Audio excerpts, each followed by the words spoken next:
time, Hunter Kelly offered CNN an on-camera interview to talk about the time Pete Buttigieg allegedly assaulted him. The claim, which Kelly now admits was fake, had already whipped around the right-wing internet, and Mayor Pete had dismissed it. I'm sure it's not the first time somebody's going to make something up about me. It's not going to throw us. Politics can be ugly sometimes, but you have to face that when you're in presidential politics. The made-up allegations against the Democratic presidential hopeful quickly crumbled, and the story of the smear campaign emerged. According to Kelly, it began when Jacob Wohl, your host, Jacob Wohl, a far-right internet personality, messaged Kelly on Instagram. Do you want to be part of a political operation? Kelly, a 21-year-old gay Trump supporter from Michigan, was intrigued. On Sunday, he took a late flight to the Washington area, paid for by Wohl and Jack Burkman, a Republican lobbyist and conspiracy theorist. They wanted to take down the gay South Bend mayor that they viewed as Trump's top threat in 2020. Let's take Mayor Pete. Now, the appeal of him, I mean, obviously he's the first gay candidate. He's already kind of pushed Beto out of the way as the star candidate. He's raising money hand over fist. Kelly went to Burkman's house and, in the pre-dawn hours Monday, reviewed a version of an essay written under Kelly's name, saying he had been sexually assaulted by Buttigieg. Kelly told Wohl he was incredibly uncomfortable and not on board with their plan. Kelly went to sleep, and by the time he woke up around 11 a.m. Monday, he said Wohl had posted the essay to Medium.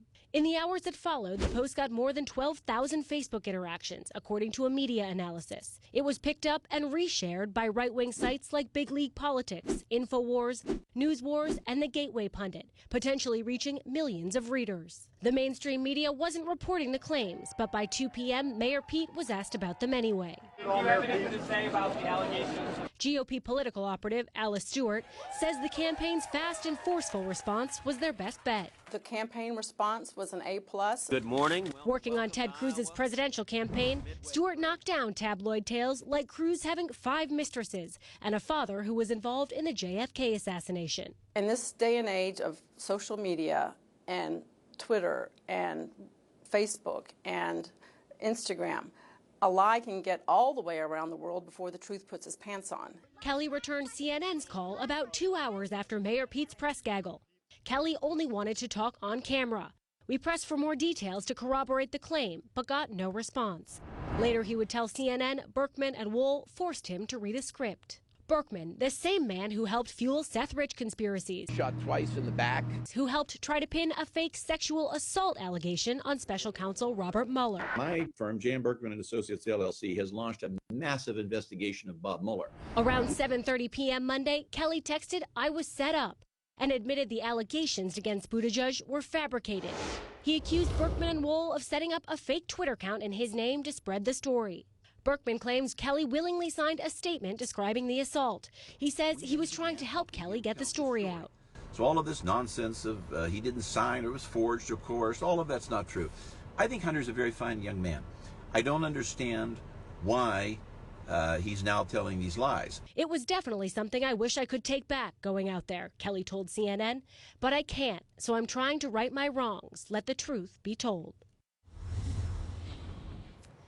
Now, Jacob Wohl has also denied that he was involved in any kind of campaign to try to fabricate these allegations. He says Hunter Kelly was sincere and insists that the only reason Kelly is retracting these now is under pressure from his family.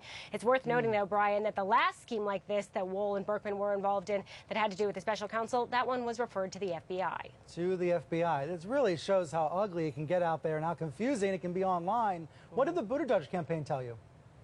Well, I was talking to one of their staffers, and they said, you know, one of the things that they really appreciated throughout this whole episode was that the mainstream media was much more skeptical about this. They didn't immediately run out there and start reporting it, and so that sort of minimized the echo chamber. But they had also heard, you know, a week before these allegations first came out that Jacob Wohl was out there. He was kind of looking for someone to make up claims against Mayor Pete, and so they were already sort of on alert for something like this coming out.